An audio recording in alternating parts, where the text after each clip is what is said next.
es algo muy importante, porque para mí la cultura tradicional va antes que el ejercicio académico, va en la sangre mía, porque pues vengo de familia de artistas, han contemplado que cuando uno es hijo de artista pues algo se le pega, algo quiere, y ya después uno conoce procesos cómicos ballet, conoce procesos como los de los mismos grupos folclóricos, tiene la oportunidad de salir del país y orientar una formación hacia la cultura. Entonces yo soy primero que todo técnico cultural de la Universidad de La Habana, gestor cultural en el ejercicio de administrador cultural de la Universidad de Barcelona, y finalmente hice mi posgrado en administración cultural con un minuto el año pasado. O sea, estoy siempre metido en este cuento. De la otra parte profesional, pues no les voy a comentar mucho, pero cuando tengan algún caso yo los puedo resolver. Desde el derecho, de cualquier cosa, administrador público y todo, pero ante todo, en la danza, pues como les comenté, viene conmigo desde muy pequeño. Desde la edad de más o menos 2 años, mi mamá me trasladaba para ver sus ensayos. La señorita Inés era una persona muy particular, ella entraba a bailar dentro de su escuela, tenía un sonido particular, como una guturación que hacía de la marcación del paso. Los que la conocieron sabían que ella llegaba a un ensayo y lo primero era, y eso le indicaba a uno que iba a ver sanjuanero, que iba a ver bambuco, que iba a ver rajareña, que fuera lo que fuera, porque ya ahí indicaba que era lo que iba a trabajar. Luego cogía un cassette en una grabadora antigua, lo ponía y se iban todo el repertorio de Armero, y luego la segunda parte del cassette, la parte B, luego la parte del segundo cassette, el tercero, y uno terminaba pues primero, veía, dormía, escuchaba, pero desde muy niño estuve siempre muy cerca de ese proceso. Desde allí, pues digamos lo que siempre me preocupó mucho la parte de investigación del folclore, entonces siempre conocí algunos procesos de formación en folclore ya un poquitico más técnicos, y pues digamos que la investigación no llegó por casualidad. Incluso a veces uno, cuando se atreve a indagar el tema de la investigación, uno muchas veces comienza cuestionando, y la cuestión es la que lo lleva a uno a despejar algunas dudas que se tienen. El tema del bambuco tolimense es uno de los temas, digámoslo, que tiene que partir de la realidad del país. La gente, el bambuco coreográfico tuvo presencia en la época de la colonia, es una de las primeras preguntas. Bueno, al parecer en esta gráfica nos muestra una litografía, y en esa litografía aparece, el maestro dice que es un bambuco en la ciudad de Santa Fe de Bogotá a finales de 1600. Esto, pues digamos lo que nos pone como un poquitico a pensar, porque mucha gente relata el bambuco en épocas de 1800, y por todo el proceso pues fue uno de los ritmos que más nos identificó, digámoslo así. Y muchas veces pues todos concebimos, y más que todo las nuevas generaciones conciben el país desde el punto de partida del conocimiento actual de lo que es Colombia, pero para uno entender el folclore tiene que venir desde atrás hacia adelante. Esta litografía existe, fue encontrada en el Patronato Colombiano de Artes y Ciencias, y fue encontrada precisamente en la bóveda del patronato. Ahí hay unos libros de la Comisión Coreográfica, y los libros de la Comisión Coreográfica, que fueron algunos muy después y otros dentro de la época, una de las primeras litografías que aparece esta, pero la reseña de la litografía dice: baile del bambuco en una sala santafereña.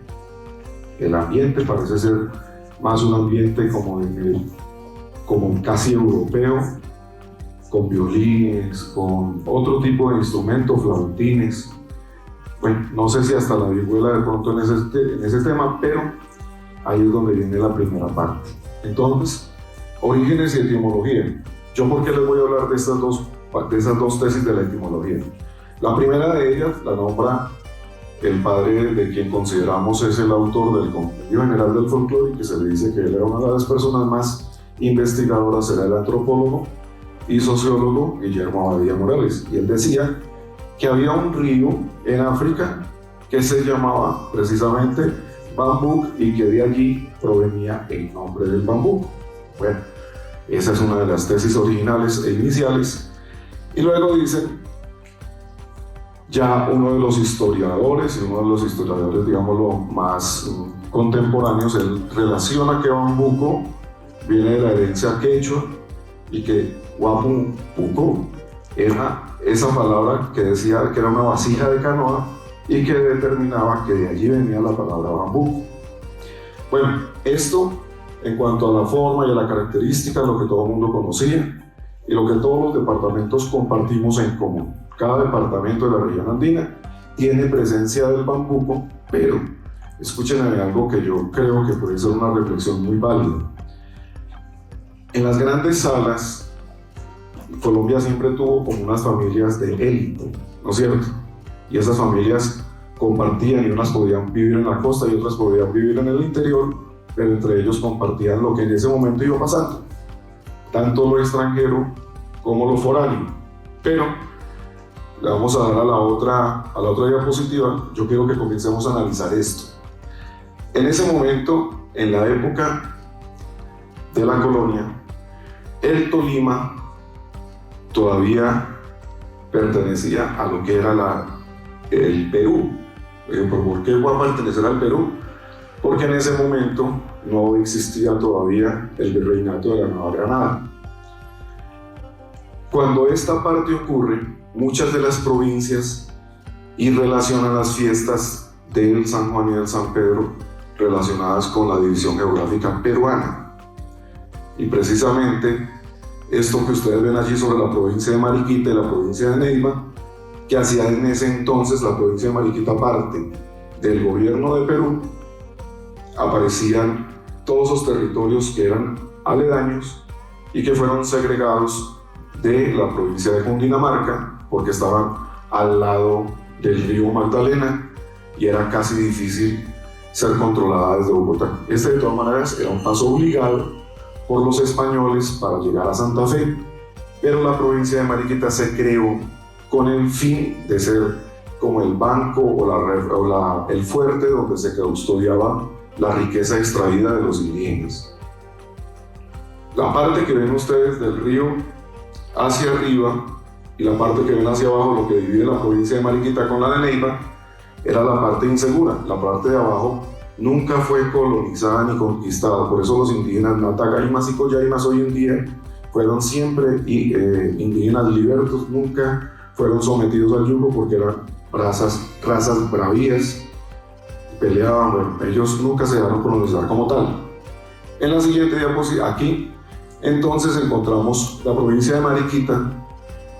Durante la época imperial española en 1500 fue el virreinato del Perú. Y luego en 1717 fue cuando se crea el virreinato de la Nueva Granada y la provincia se incorporó, ¿no es cierto? Esta partecita, este dato, lo tienen que tener ustedes muy claro por dos cosas. Al parecer, todo el mundo cree que la cultura del Tolima Grande es una cultura dividida y no lo ha sido. Muchas de las características que tenía toda esta población fueron similares, biotípicamente. Por eso a todos, tanto huilenses como tolimenses, se les denomina popitas y vienen de algo que geográficamente ocurrió, pero aquí en los libros encontrados en Sevilla hay una cuestión que es los cronistas de la Nueva Granada. Hay un término que uno de los cronistas, que era precisamente Fray Pedro Simón, dice que en la época de cosecha los aborígenes de la región a una manifestación de tambores que se daba en el solsticio le llamaban Bambak. Entonces ahí le pone a uno en la cabeza que probablemente el término bambuco y el término del bambuco para el Tolima venía con las convocatorias de ceremonia en el cual el tamborero se subía en un árbol, comenzaba a tocar y la comunidad se congregaba. En épocas de lo que nosotros llamábamos los solsticios, en épocas de fertilidad, de cosecha, en épocas de intercambio. Generalmente era lo que ocurría. El Tolima en esa época, en la precolombina, era un sitio de congregación. Allá llegaban muchos de los pueblos del altiplano, bajaban para los trueques e intercambiaban con el pueblo del plano los productos. Por eso, yo les decía a algunos ahorita, a la conversación, que nadie le daría la importancia que tiene el pescado seco, salado, pero el pescado seco, salado, hace parte de ese intercambio. El altiplano le llevaba la sal, curaban el pescado y el pescado duraba mucho tiempo más y se intercambiaban. Entonces viene de ese tipo de manifestaciones. Y que muchas de las danzas que trataron de tener este tipo de connotación se encontraron dentro del mismo documento, pero relacionadas y de pronto transformadas bajo la visión después contemplada por las personas, porque en la memoria de los pueblos pescadores siempre quedó que el pueblo panche era autodenominado el pueblo bagre, porque en panche, la palabra panche significa precisamente bagre, y el hombre o el panche se consideraba un hombre anfibio, y esa anfibiedad daba que sus rituales fueran al animal. Entonces, en épocas donde habían como ceremonias o rituales al rito, en ese caso en la subienda, los hombres con tintas y con demás semejaban sus cuerpos al bagre, y pues uno de pronto entonces ya entiende por qué de pronto la maestra quiso hacer la danza de la subienda con los pescaditos en la cabeza. Pero pues eso tiene como una relación, ¿no es cierto? Pero más sin embargo puede que no haya sido ese como tal el origen, pero por lo menos uno ya parte de que alguien escribió anteriormente sobre este tema. Entonces, el tolimense como que la palabra sí la había tenido relacionada y ya creado el Estado Soberano del Tolima en una época totalmente diferente, porque ya en 1850 hacia adelante, cuando se ocurre la abolición de la esclavitud, cuando Colombia comienza a vivir otro proceso diferente, el norte del Tolima ya tiene presencia las primeras asomos de lo que era la colonización antioqueña. Entonces, el departamento actual del Tolima tiene tres aspectos muy definidos. Un aspecto que es toda esa raza, todo ese pueblo, que lo llamamos el pueblo Pita, que está concentrado entre lo que hoy es Huila y la parte de Ribera del Magdalena y la parte de Ibagué y todos sus alrededores, el centro, el plan y el sur. Y son características muy similares que actualmente hasta la forma biotípica de comportarse, algunos caldenses la tienen, porque si usted va a La Dorada, parece que estuviera en un pueblo del Tolima, pero es Caldas. Si va a Puerto Salgar, Cundinamarca, parece que estuviera en el Tolima. Si va a Girardot, parece que estuviera en el Tolima. Las características, el tipo de gustos, la comida, la forma de hablar, todo lo similar. Pero si usted va a la cordillera, parece que estuviera en un pueblo de Caldas. Si usted estuviera en un pueblo de Antioquia, yo hablo medio apaisado, pero no es gratis. Eso me lo heredó mi familia y me lo heredó la colonización antioqueña. Fresno es un pueblo de colonización antioqueña y nosotros no conocimos el plan sino mediante la construcción del cable más largo del mundo, que fue el cable aéreo, el que tuvo la disculpa de sacar todas las especies y todo el mercadeo que se tenía con la compañía mercantil de ultramar. Entonces, ese cable aéreo hizo que nuestra cordillera conociera el plan, pero muchos de los pueblos no lo conocieron a tiempo. Entonces, nosotros somos de una época más reciente, incluso cuando se estaba apenas formando el departamento del Tolima, apenas se iban a colonizar, se iban a comenzar a conformar algunos municipios. Líbano, Venadillo, Fresno, Líbano, Fresno, Palo Cabildo, Casabianca, Herveo, Fresno. Porque Murillo es curiosamente colonizado por las migraciones de los caminos de Cundinamarca y Boyacá. Entonces ustedes van a Murillo, Tolima, ellos siembran papa, ellos hablan muy boyacense y ellos el su merced todavía lo conservan. Y nosotros no somos los del Deje que hablan el tolimense del plan, sino que nosotros somos del que hubo pues, de cómo me le ha ido, y entonces ahí es donde comienza uno a entender que este país tiene unas series y territorios y que no se pueden extinguir, que hacen parte de la cultura. Bueno, de aquí, el bambuco y la danza como tal se relaciona mucho con la fiesta y el jolgorio, a pesar de que uno lo pueda decir que es una manifestación, digámoslo, festiva y popular, pero no es cotidiana. Por eso el bambuco nunca se relaciona con aquel hecho de dos personas solamente, sino con la fiesta colectiva. Efectivamente, esa fotografía de abajo dice que era de la provincia de Perú, que es un día de San Juan en la provincia de Perú, pero dice que la foto es de Mariquita, el municipio de Mariquita, y en el Perú no hay ningún municipio que se llame Mariquita.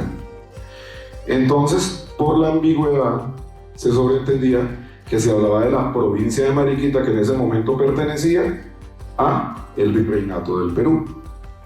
Entonces, la ciudad de Mariquita sí tiene todos los 500 años como lo tiene Honda, como los tiene Ambalema. O sea, son ciudades totalmente coloniales, antiguas, y ustedes les ven todas las características. Pero vemos cómo era un San Juan y vemos el tipo de poblaciones que existían. En las regiones del interior, hasta en Honda, la presencia del pueblo afro es notoria, la presencia de muchas de las características de quienes tienen allá con el santo y dónde está la otra gente, ¿sí? Entonces, aquí encontramos ya, comenzamos a ver la división. Bueno, esta fiesta del San Juan y el San Pedro, que todo el mundo ya conoce cómo es que se institucionaliza, que ya ustedes saben que las fiestas tradicionales en el Tolima comienzan en 1900, ustedes la celebración del San Juan, del Festival del Bambuco, no son del siglo pasado, no son de 1800. Ustedes de pronto ya cuando vayan a leer alguna bibliografía sobre estos eventos se van a dar cuenta que fueron hechos muy recientes. Por ejemplo, el Festival Folclórico Colombiano se creó para mitigar la violencia.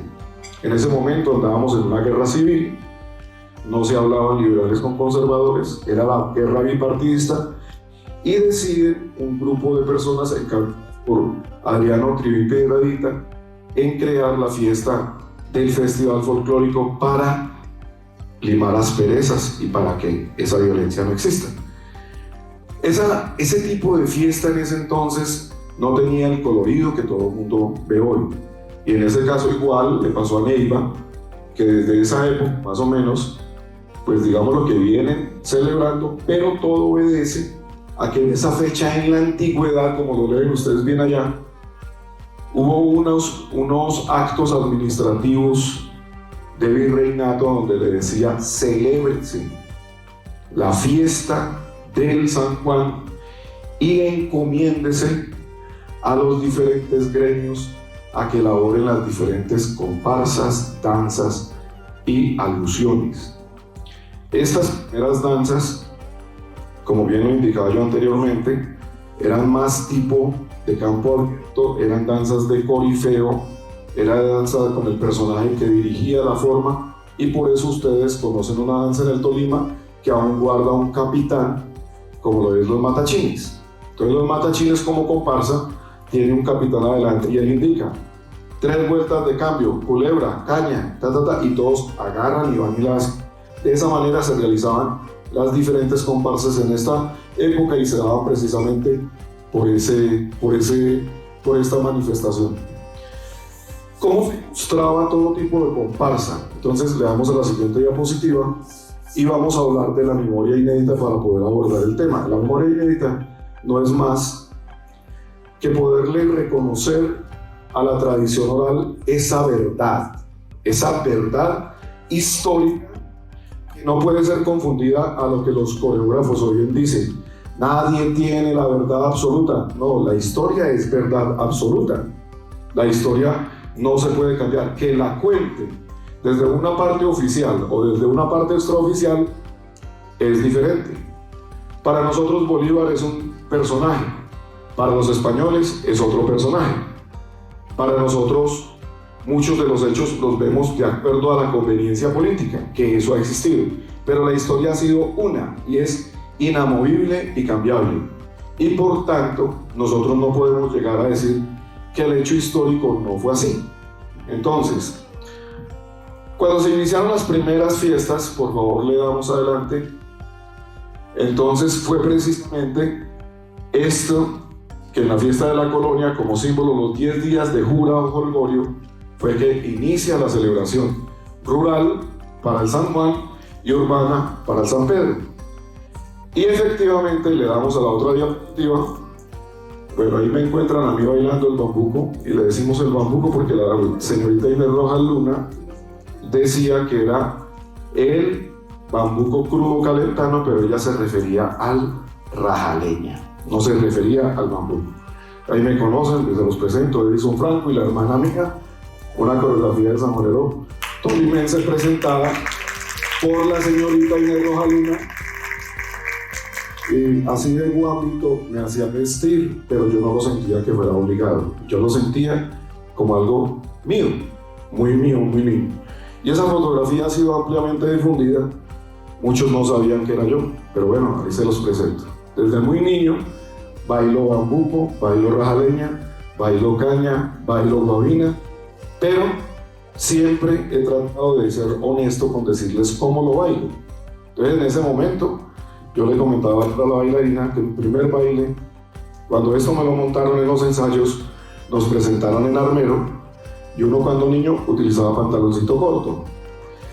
Yo le dije a mi mamá que yo me veía como un viejito con el pantalón largo.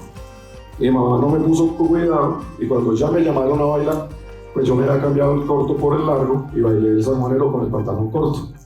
La señorita Inés fue y me dijo, ¿cómo se le ocurre?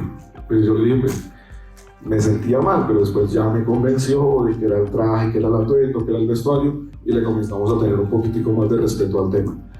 Esa falda que utiliza mi hermana Marta era muy parecida a las faldas que se le veían antiguamente al grupo de armero, sino que el grupo de armero no la utilizaba con más enagua ni con menos enagua, sino un poquitico más larga, pero no iban sino a la rodilla o media pierna. Y no llevaban ninguna cinta ni decoloración, sino que como éramos niños, y mi abuela era artesana, ella nos hacía los vestidos y se los entregaba de una forma y ella los cambiaba de otra. Entonces mi abuela nos adornaba más de lo normal, pero esto fue la primera presentación mía dentro del ámbito del folclore y la cultura, y por tanto, por favor la otra diapositiva. Entonces, esta imagen y este texto de Misael Devia dice la verdad. Nuestro campesino ya tocaba el bambuco, ya lo sentía propio. Ya él, en sus jornadas, en la labor, en la cotidianidad, hacía parte de él y con él expresaba su sentir. Por eso, cuando las danzas del Tolima salen en un escenario, ustedes ven la caña de los trapiches, es un bambuco. Los monos, es un bambuco. La otra danza, acuérdense, cualquier otra danza. Y el 70% de esas danzas eran bambucos. No tenían la custodia un bambuco, los carramplanes un bambuco. Otros dicen, no, esos son sanjuaneros, no, eso es sanjuanero y todo lo demás lo volvimos ahora. Porque el verdadero calentaba al sanjuanero, ¿cómo le llamaban? Joropo. Joropo. No le llamaba bambuco ni sanjuanero, se le llamaba joropo. Y ellos decían, los músicos, vamos a echarnos un joropito, compadre. Y comenzaban con toda la estructura del bambuco. Tan, tan, tan, tacu, tacu, tacu, tacu, 8 compases de percusión, entraba la melodía y se entonaban miles de sanjuaneros. ¿Por qué se les llamó sanjuaneros? Porque eran ritmos utilizados en la fiesta del San Juan. Ritmos, no eran temas ni canciones. Habían hasta bundes que se bailaban en San Juan. Habían hasta guabinas que se bailaban en San Juan. Habían cañas que se bailaban en San Juan. Entonces por eso mucha gente no entendía a los antiguos coreógrafos cuando ellos decían, hoy vamos a interpretar una caña sanjuanera.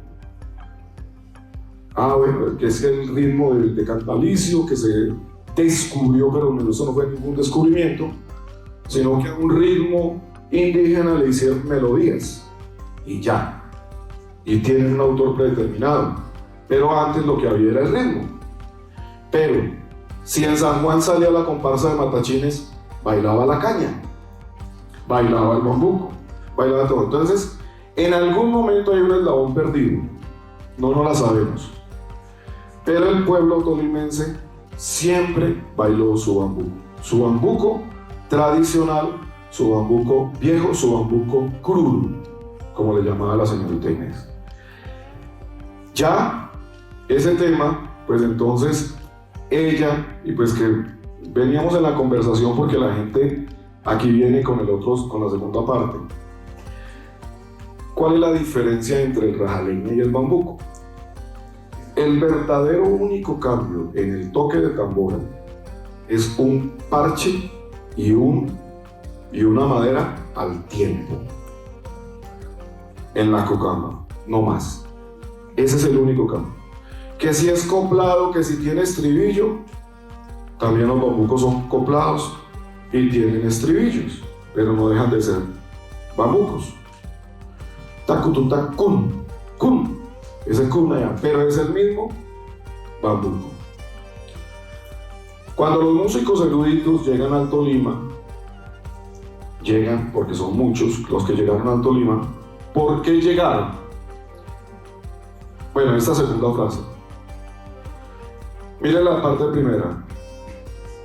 Para murmurar el tedio de vivir tan manco, Dios me depare un bambuco y al punto santo remedio.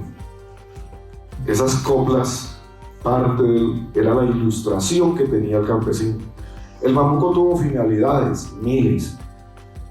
Ser cantado, ser melódico, ser bailado, ser cómplice del enamoramiento, de la poesía.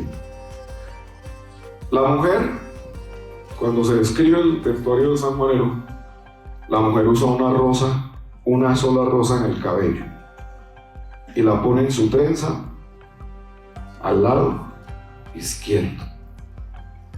Y entonces las aves ven cuando el otro pájaro tiene un tipo de color y una forma de mover sus alas y él está galanteando para llamar la atención de la mujer, ¿sí o no? De la pajarita.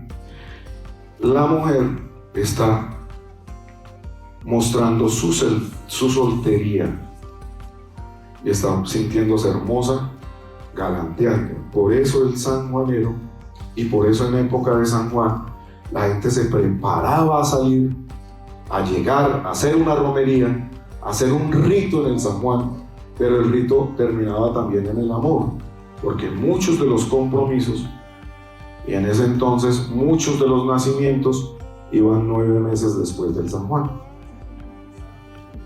Tiene mucha lógica. Qué casual, qué destino tan curioso. Pero la verdad, muchos matrimonios se comenzaban en San Juan, y no me digan que eso no demoraba mucho, se cansaban en San Pedro.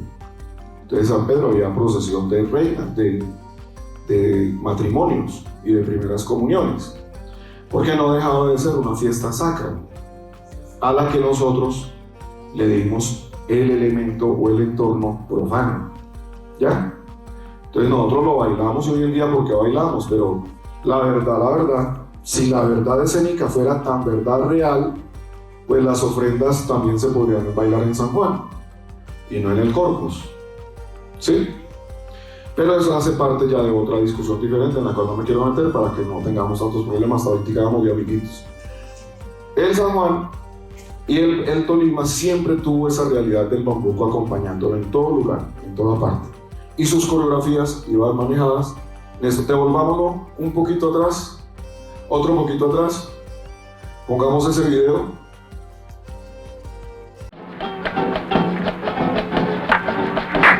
Un aguardiente.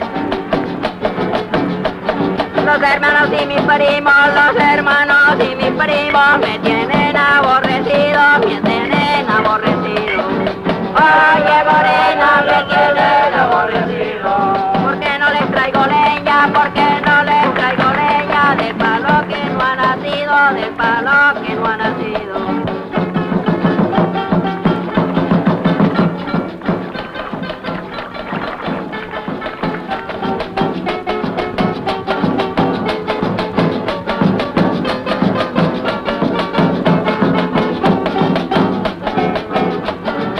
Porque ya me voy, adiós porque ya me voy, y despedirme yo quiero, y despedirme yo quiero. Y despedirme yo quiero.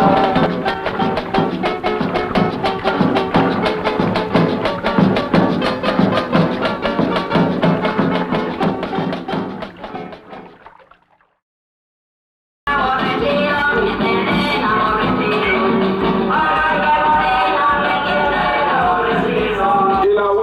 cuyapo. Y tome guapo, compadre. ¿Sí lo han visto? Bueno, párelo ahí. El canto del vaquero. El escenario en el que se presenta. Puede dejarlo rodar sin sonido mientras que voy explicando. Pero el rajaleña siempre estuvo presente en la cotidianidad. El bambuco en el jolgorio. Eso es claro, es real. Y por eso muchas danzas de labor se hacen en ritmo de rajaleña. ¿Entendido? ¿Por qué lo digo hasta ahí? Porque resulta que allá uno no puede bailar porque se agita con 2 pasos. No bailar y ya me perdió la altura. Bueno, ese tipo de manifestaciones que se ven ahí era lo que se veía tanto en el Huila como en el Tolima. ¿Qué fue lo que nos pasó? Que nos dividieron políticamente y quisimos identificarnos diferente. Bueno, Panamá cuando era de Colombia era pacífico. Usted iba y era igual. El tamborito panameño era el mismo tamborito chocuano, pero lo volvieron de mejor familia. Entonces el tembleque, el vestuario y todo es una creación. ¿Pero por qué es una creación? Porque, ojo a esto, muchachos, en sí el arte y la ciencia del folclore lo que indica es que usted le dé sentido de pertenencia y tradición a un pueblo. No es que tuviese que haber existido y comience usted a notar todo lo que se ha hecho y todo lo que los pueblos tienen y en alguna época no existía. El flamenco, ¿cuándo comienza? Con las intromisiones de la guerra de los españoles con los moros. Y entre moros y cristianos, el pueblo moro es el pueblo nómada. El pueblo español no es nómada. Pero el flamenco comienza a traer cosas de su raíz y toma una característica especial en España. Y llegó a representar a un país más que la propia cultura española. Pero ya es cultura española, ¿sí o no? El vals europeo llega a Europa y hoy en día representa el llano. ¿Cómo así que el vals europeo? ¿Claro? Y a los peruanos en el valsé, y a los ecuatorianos, ¿sí o no? Y a nosotros en el pasillo. La falda inglesa representó a Cundinamarca y Boyacá porque tenía tablones y paño negro, pero era una falda inglesa. Entonces, todavía no. El asunto es que algunas cosas nacen cotidianamente y otras nacen artificialmente y otras se adoptan. Yo hace 15 días se paró un maestro y me dijo: el Tolima parece ¿qué? Parece México. Bueno, su apreciación. Y lógico, el Tolima hoy usted ve todos los grupos que salen al San Juan y van a ver todas esas faldas con cintas. Pero no le dé miedo a eso, porque es que dice que la tradición está actual y que no hay aislamiento cultural, que mucha gente a veces adopta. A veces somos nosotros tan herméticos en tomar el tema que queremos que el folclore no evolucione, sino como nosotros lo conocimos. Y eso es falso. La cultura tradicional y la cultura popular son vivas, cambiantes. Ese joropo que hoy ustedes ven en un escenario bailar y que les gusta bailarlo, hace 30 años no se bailaba así, hace 20 años menos, hace 50 años menos. Los zapateos eran una cosa muy... Y lo que vemos hoy en día, pues hace parte de la cultura que está viva todavía.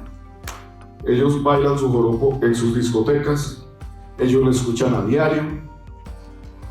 son grupos que nacen sin necesidad de que sea una academia a la que le diga fórmese como grupos folclóricos, sino que ellos lo hacen naturalmente, lo mismo que el Pacífico. El portador natural. Y ya el otro tema es otro tema diferente. Entonces, sí, las fiestas fueron creadas artificialmente, pero hoy representan parte de esa idiosincrasia de algunas épocas y décadas del pueblo tolimense.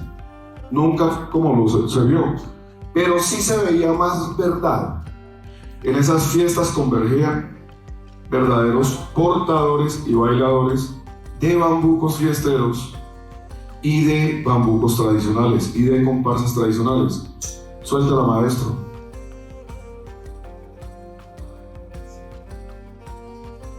Este video.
¿Se le dio? Bueno.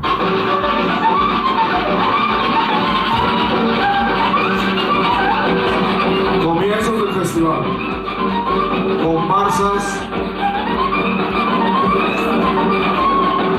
Y el bambú y la hojita de limón en el conjunto folclórico. Y el bambuco poco artificial ahí. Dígame, maestros, que así no bailan los campesinos en ese entonces. Vean.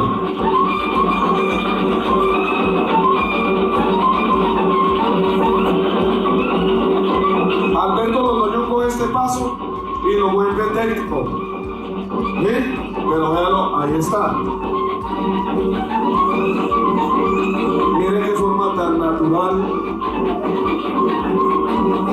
los campesinos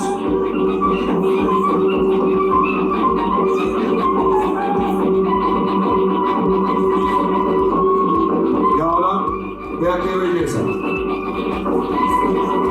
Parte así era como bailaba yo de esa manera.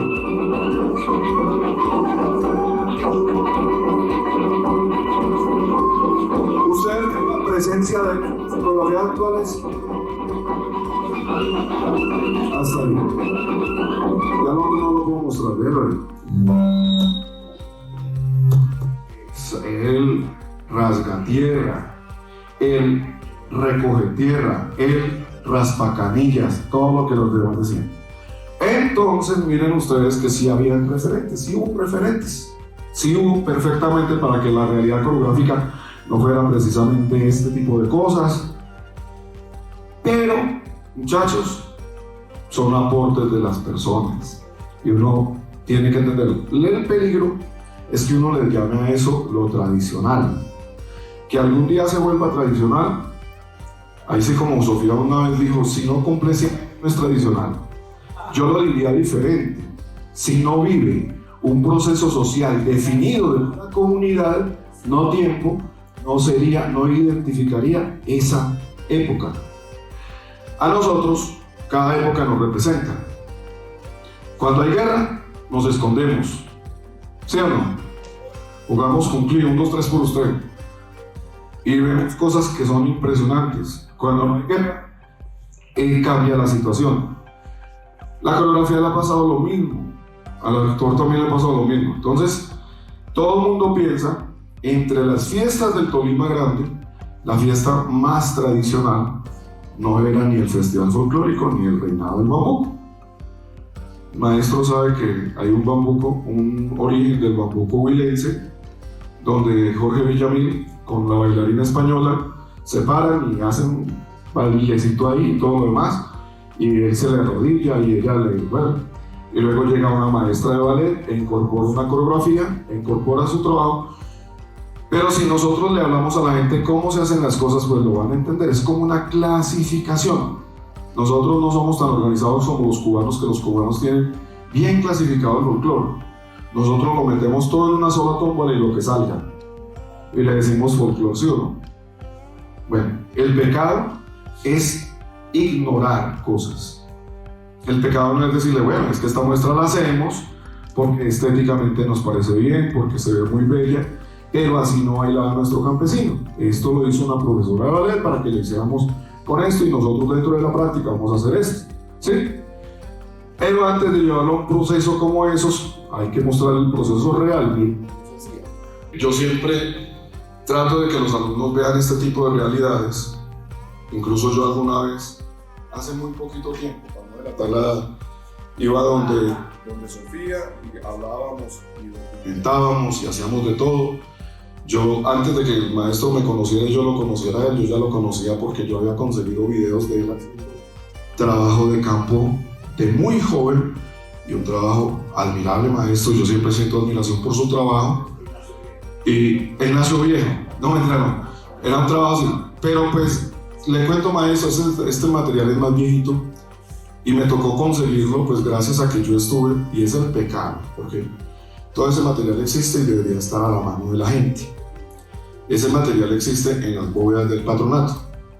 Como ustedes saben que yo estuve en la comisión de investigación, pues yo entraba, miraba, releía, reflexionaba y sacaba mis propias conclusiones. Mucha gente se sienta y se siembra en que la cosa, ¿no? Muchachos, apliquen la lógica, apliquen la lógica.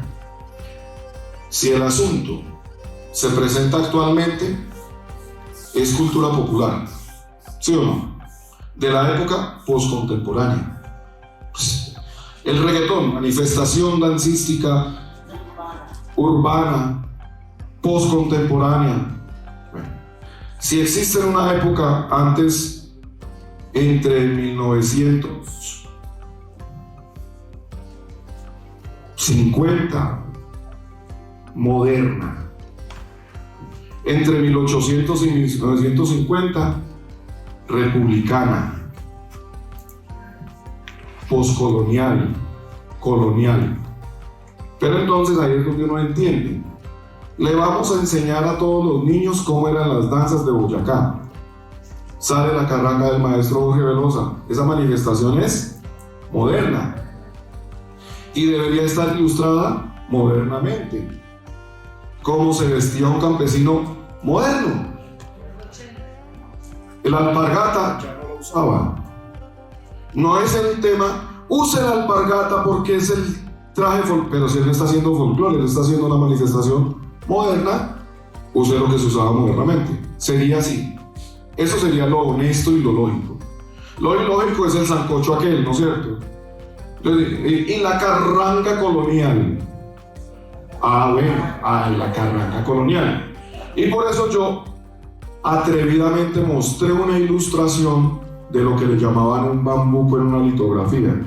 Pero mire, yo no viví allá para poder dar fe. Entonces yo no me voy a ir a matar con nadie. No me voy a agarrar con el pelo con nadie. Pero yo veo que los directores se siembran en un tema, se agarran de los cabellos, el uno le pega al otro, el otro, vuelven una cuestión, un combate escénico por la danza de la cuadrilla. Y hay una pelea casada ya en una red social por la danza de la cuadrilla. ¿Y quién dijo que la cuadrilla? Pero estamos hablando de una danza de autor. No estamos hablando de folclore. Y a pesar de que mi maestra la adoro, me introdujo en este arte, yo sé que ella fue creadora y tenía danzas de autor. Que investigó para crear sus danzas de autor es diferente, muchos lo hacemos. Muchos lo hacemos. Cuando usted se acerca a ese torbellino, ¿cómo se le llaman allá? El de la tierra, yo no sé qué, uno que usted arranca paja, pues usted fue donde el tipo y lo vio, ¿no es cierto?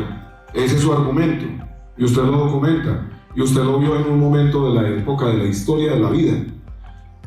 El torbellino que hubiésemos visto en la época postcolonial creo que pudo haber sido más virtuoso de los que conocimos hoy, porque en ese momento el torbellino estaba en el auge. Entonces, nosotros todo lo que nos acerca al viejito es lo que nosotros queremos hacer. Y el viejito perdió vitalidad, memoria cognitiva, memoria espacial, una cantidad de... y no lo hacemos, ¿sí o no? Entonces, a veces, las prácticas individuales, abordarlas son muy importantes, pero ya es un proceso muy pedagógico.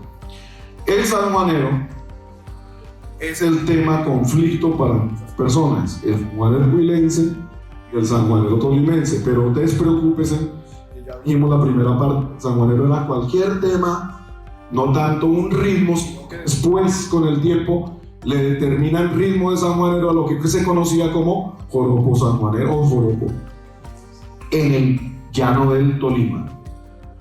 Ojo a eso, y literatura de eso hay. Busquen a Nicanor Velázquez, busquen a Cesareo Rocha, busquen a Misael Devia, busquen y encuentran mucho que tienen que hablar y que tienen que leer. El maestro es del Tolima. La vida lo llevó a las tierras de Santander, pero él no, de allá. Nosotros decimos que es de allá y ellos dicen que es de nosotros. Nosotros lo queremos también, porque de allá, igual que César Monroy también, y es de Armero, ¿sí? Y pues el hecho es que cuando hacemos danza, cada uno, Luis también es de Armero, entonces, del Tolima. Entonces, siempre esa verdad va a ser replanteada. Lo que pasa, muchachos, es cuando aborden la bibliografía, como que la responsabilidad es traten de entender, traten de aplicar lógica y traten de ser coherentes. Esa es la manera, todavía esa no la iba, esa era la sorpresa. Ese sanjuanero huilense, como ya ustedes saben el origen, como ya ustedes saben que le escribieron pasos, 8 figuras, 4 pasos y 8 figuras, y lo bailaban las reinas, se convirtió en un elemento comercial del folclore. Y por tanto, las niñas que se suben a eso saben que no tienen que hacer tradición, saben que ellas se suben a hacer show. Y los mismos bailadores le dicen a usted, eso si no tiene show, no vende. Entonces, más largo, más amplio, más bajo, brazos en segunda, todo lo que usted cambre, todo lo que le quiera poner, ¿ya? Pero muchachos, eso no es pecado si se explica la verdad de ese tema. No hay que pelear el tema.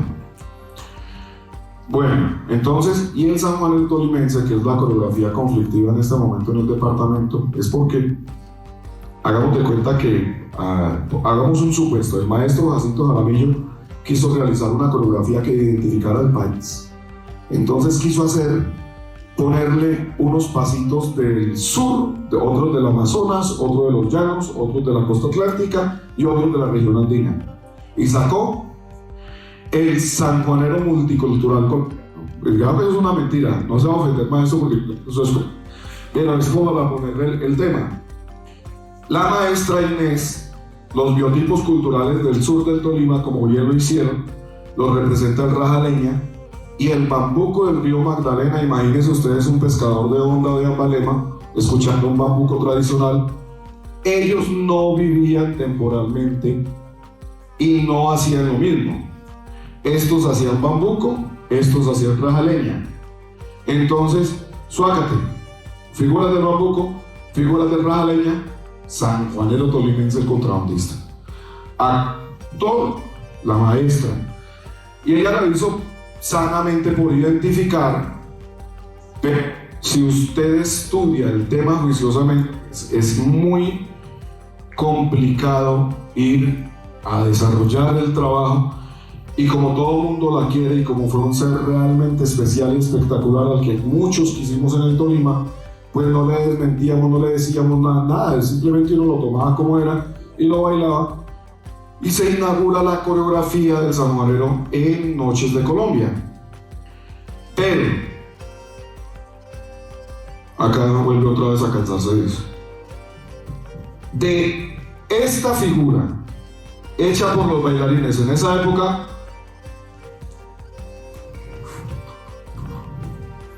pasó a esto. ¿Sí vio? ¿Cómo influenció el comercio huilense a la coreografía? Pero Grupo Armero en ese entonces lo hacía así, en el piso, aterrizado, tomándole coreografías y figuras al rajaleña y al bambuco. Y entonces hoy en día los bailarines y los coreógrafos es quién bailó el sanjuanero más hermoso, más pegado, pero no quién hace el más tradicional. Entonces también está en la filosofía de uno, o como creador o como director de grupo, y saber qué es lo que quiere hacer.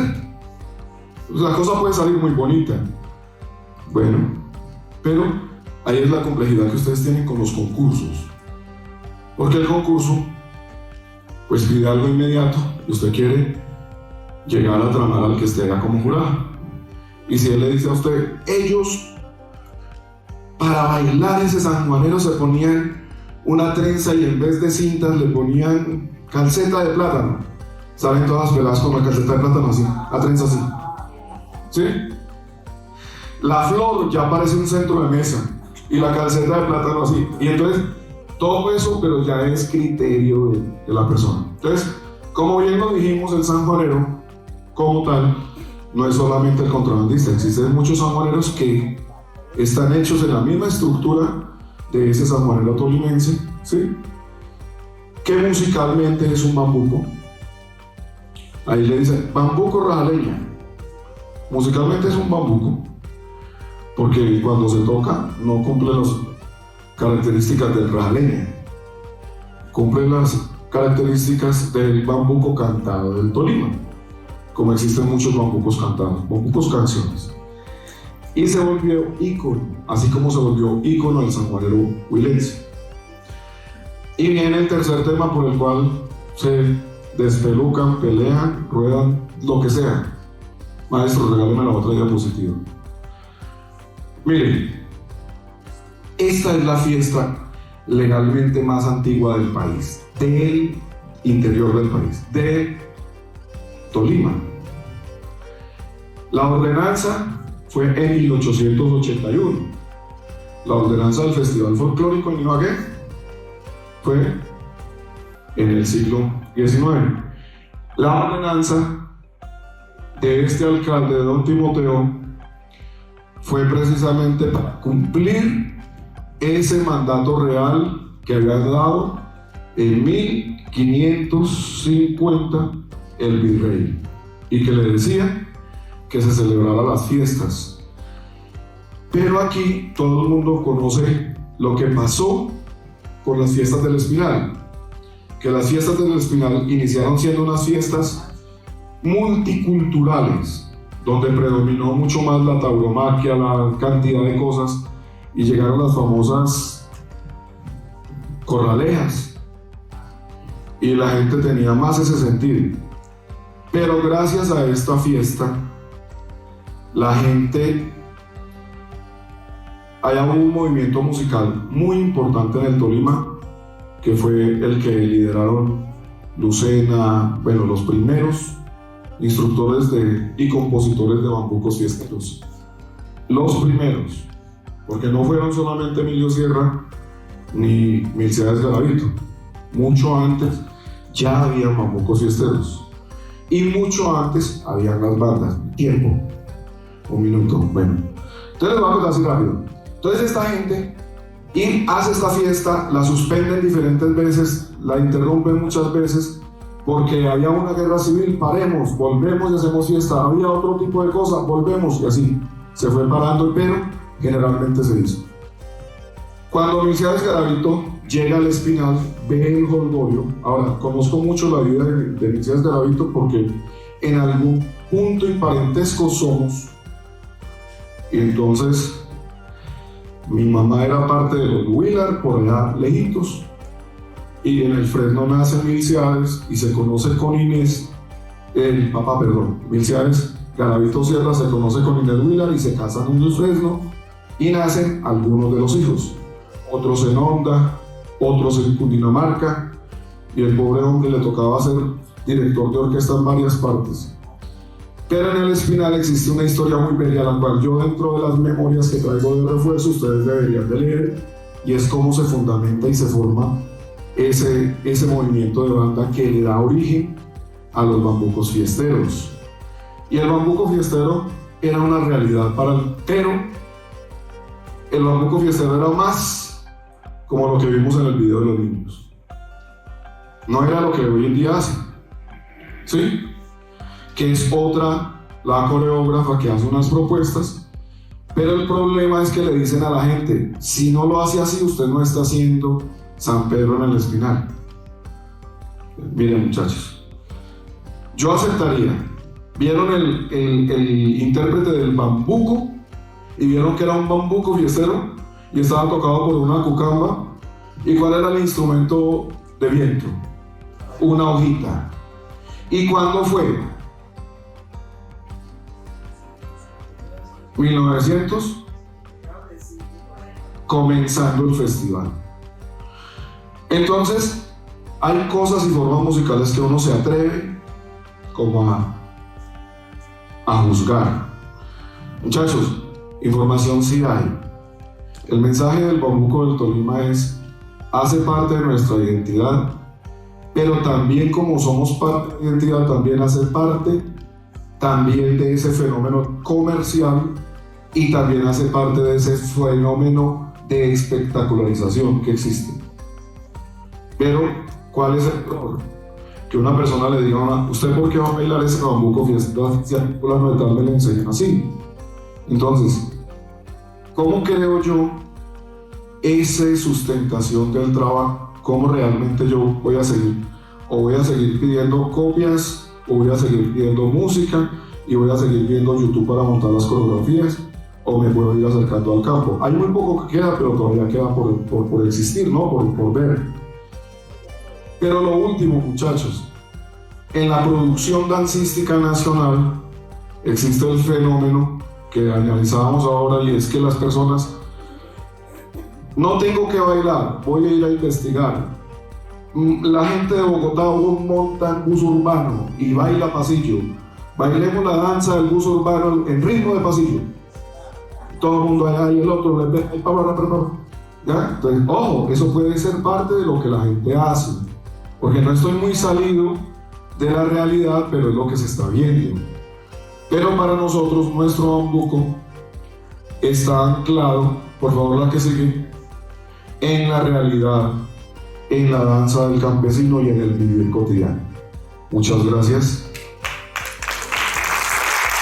En sí, este tipo de vestuario ya viene siendo como el cliché de todos los grupos del Tolima, y todos lo utilizamos, bueno, bien sea porque las niñas nos dicen, ay, se ve más bonito con cintas, se ve más bonito con todo lo demás, pero el verdadero vestuario del tolimense era, hagamos de cuenta, una blusa menos decorada, si no era para San Juan, prácticamente no decorada, y las blusas como tal, porque yo les estoy mandando hoy también unas fotografías, porque la fotografía le dice mucho a usted sobre cómo era realmente el vestuario. Y hay una fotografía donde todos los vestidos ni encajes tenían. Ni encajes tenían. Cuando usted le dice, es que la campesina duró bordándolo, haciéndole, pues para la campesina de pronto una florecita ubicada en tal parte, que la hizo con hilo, que la cosió, de pronto pegar una randa. En ese entonces no un encaje, sino un bolillo. ¿Sí? Ya sería diferente. Estamos acá, bien. Entonces, pues ese sería como el sentido. Y el atuendo del Tolima tampoco era tan arandeleado. Vean, no, y eso que a veces una arandela. Y el 90%. Ya lo otro es porque, vean, en ese entonces no había telas. Era la zaraza, el lino crudo y lo que sea. Entonces, ¿con quién me acuesto? Pues con mi mujer me acuesto si no hay pendeja. No habiendo más, mentira. Como no había materiales, no había tanto colorido. Y la verdad que los tonos de los vestidos eran o claros o oscuros de acuerdo a lo que le hubiera pasado a la persona que lo estaba portando. Si había luto, se podía llevar de por vida. Si ese era hijo, se llevaba medio luto hasta tal tiempo. Si no, entonces las mozuelas y los mozuelos, los más pequeños, colores claros, los más antiguos, colores oscuros. Ya de ahí comenzó la inventividad, ¿no? Entonces, el uno le pone más cintas. Esto no tenía randas, no tenía cintas. Las decoraciones eran muy lo que se pudiera hacer a la mano en ese entonces. Y mucho más atrás, pues ustedes tienen que asimilar el vestido postcolonial, el que nos enseñó a portar ¿quién? En la poscolonia, ¿quién nos vistió?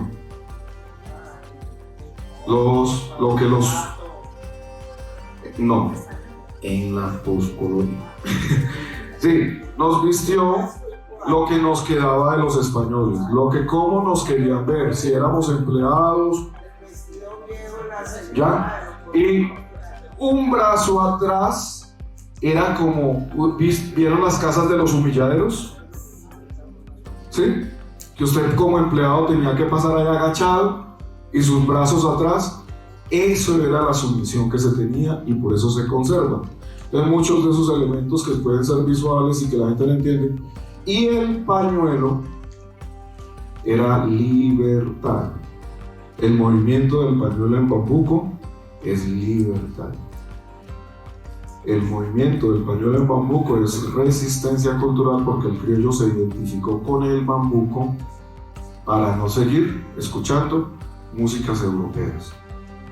O sea que en 1810, cuando decían que estaban las contradanzas, las danzas y toda la música que bailaban Santander y Bolívar, parecía que también se bailaba bambuco, pero se le permitía el pañuelo, y por eso marineras, bambucos y otros pueblos que se liberan del yugo utilizan el pañuelo como símbolo de libertad. Por eso nuestro curulao, en su bambuco viejo, ese pañuelo también es lenguaje, es libertad.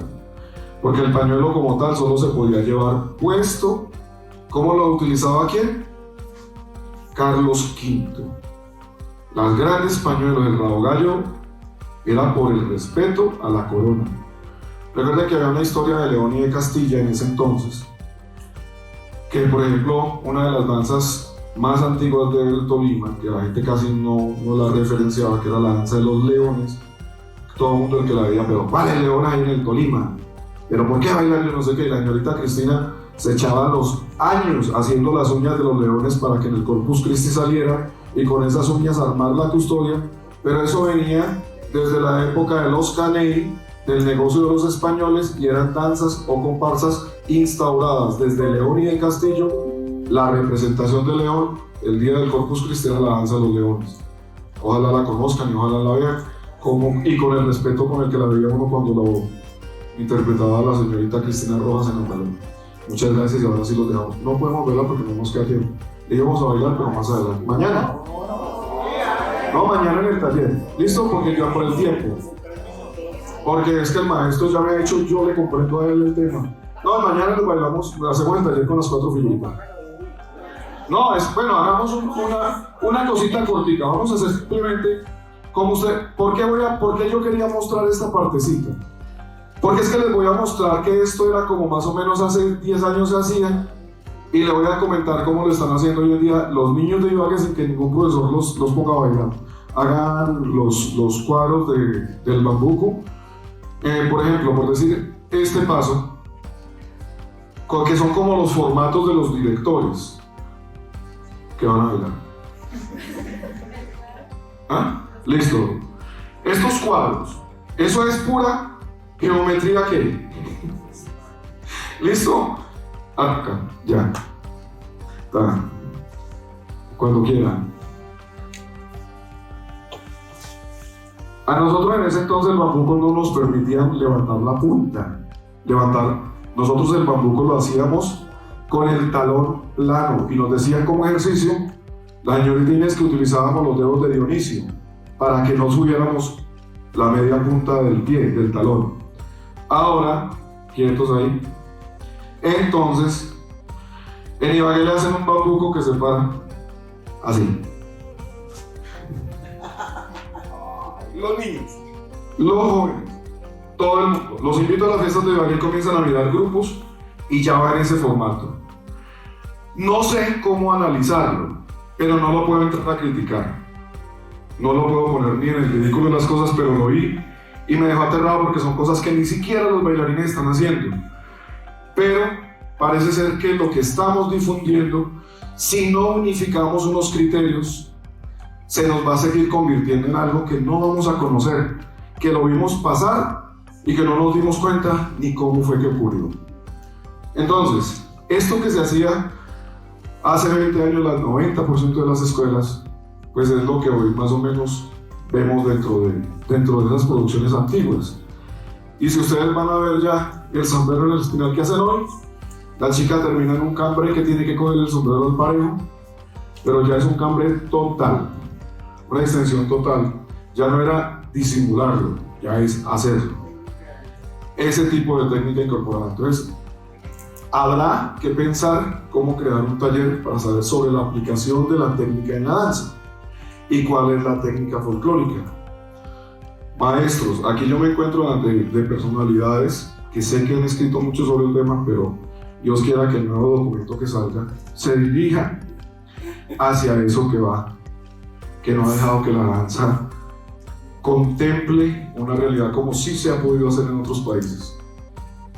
Yo creo que todos admiramos una marinera norteña y por muy creada que hubiese sido, se guardan parámetros. No se le pone, no se le quita y no deja de ser espectacular. ¿Sí o no? Si vemos bailarines virtuosos, los queremos criticar y bajar a punta de comentarios. Queremos hacer que no sea válida su posición. Tenemos que replantear muchos aspectos. ¿Qué lo llevamos a qué punto? Clasifiquemos. Muchas gracias y mañana hacemos práctica.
Folklornet, del estudio del folclor a su vivencia.